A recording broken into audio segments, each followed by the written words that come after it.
we'll be looking for it to move lower from here. But traditionally, it's going to continue whatever that prior trend was. And it's the break here that's the signal that that trend should be continuing. So that's the textbook approach. As usual, I am a bit skeptical when it comes to markets actually performing like the textbooks are meant to tell us. And I think for some people, me included, these patterns are hard to spot. I think you either have an eye for patterns or you don't. I can see things like double tops and double bottoms because they're quite clear, but I do have a bit of a problem actually seeing these triangles as and when they're happening. So it's not something that I personally look at much, but maybe it's different for you. Anyway, let's have a look at a real market and see if this triangle pattern actually works in the real world. Let's take a look at our real example. What I've got here is a dollar-yen chart, so the dollar against the Japanese yen. It's 1 hour, so each of these candlesticks represents an hour's worth of trading.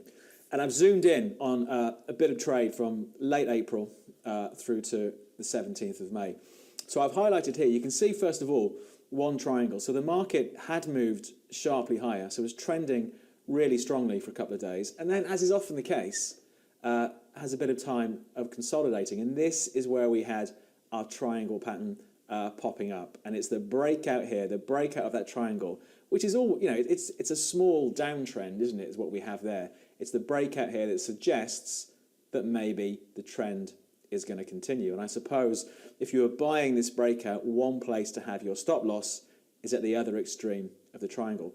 We've actually got another example a bit later on. Let me just bring up the trend line and highlight it. It's maybe not a perfect example, but again, in the real world, these things rarely are. So after that break of the triangle, the market moved higher and then had a period where it sold off and it just sort of chopped around a little bit. So again, potentially, we had a triangle going on there. So we have sort of the 5th to the 8th of May, another place where the market consolidates and then finally breaks out, and once again that's the signal to trade. So there's a couple of examples there in that big run-up that we saw in dollar yen over a couple of weeks, where we did have that consolidation, we had the sideways movement, and we had these triangle patterns forming. So there's a couple of half-decent examples there of triangles that did work well in dollar yen on the hourly chart. Now, when it comes to the market we're going to look at this week, we're going to stick with currencies, and we're going to take a look at the US dollar index. Now, I think this is a market that plenty of people won't look at. They'll look at things like euro dollar, dollar yen, pound against the dollar, but maybe don't pay that much attention or aren't even aware that the dollar index exists. But I think it's an interesting one to watch. If you're watching currencies, and if you don't want to watch a whole mix of different currencies, then the dollar index makes a lot of sense because it's the dollar against a basket of other currencies. So it's against the euro, makes up the bigger part, something like 57%. I think then it's the yen, then it's the pound, then it's the Canadian dollar, the Swedish krona, and dollar Swiss. There we go. I can read Wikipedia as well as the next man. So it's a mix of these different currencies against the US dollar. So it gives, arguably, a smoother idea of what's going on with the dollar, generally speaking, not just against one particular currency. And this dollar index was in the headlines last week because it fell 2% with reporters saying it's on concerns that the Trump administration is not going to be able to deliver the sort of growth they were talking about because of all the current problems and issues that are going on. So we did see the US dollar under some pressure. But anyway, let's take a look. Let's take a look at what it's been doing over the last 18 months, what last week looked like, and some big levels and maybe some ideas of what we could do in the weeks to come. So here's our daily chart of the dollar index.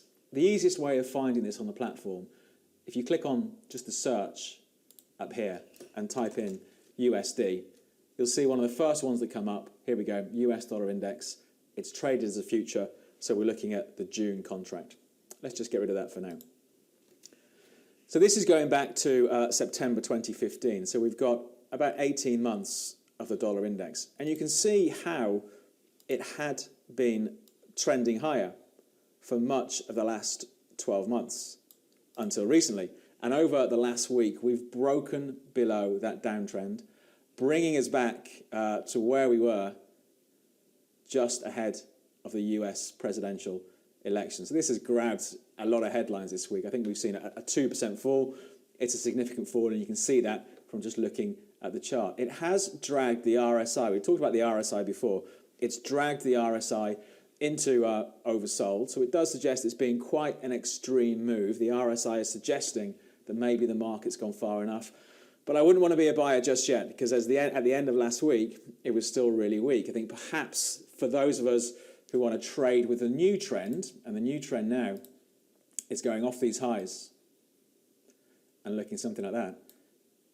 From a textbook point of view, if we've got a rally back up to 99, 99.40, it looks like a good place to get short. But I think it's going to be a really interesting one to watch now, considering the size of the move last week and also the fact that this trend line has been lost. Let's take a look at the hourly chart and see if there are any short-term levels to keep an eye on.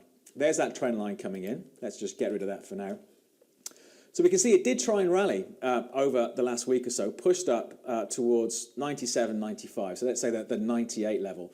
I think that's going to be another one to watch for the short-term traders. If it pushes back up, there we go, towards 98, maybe over the next couple of weeks, because the move has been quite extreme. If it starts to run out of steam again, based on the hourly charts, it looks like an interesting level to potentially watch for a short opportunity. But I think if you like, trading currencies, watching what the market's doing, but maybe you don't have the time to watch a mix of different markets, the dollar index is definitely one to keep an eye on. So that's the dollar index. If you're not watching it, I think it's definitely one worth adding to your watch list. We'll wrap things up there. As usual, if you're not subscribed, if you click on the button that should have magically appeared next to my head, there you can subscribe and always get notified when these new videos get uploaded. Don't forget to like the video, assuming you do. And also, if you'd like us to cover anything in the future, just leave us a message in those comments down below. But we'll bring things to an end there, and I hope you have a good trading week.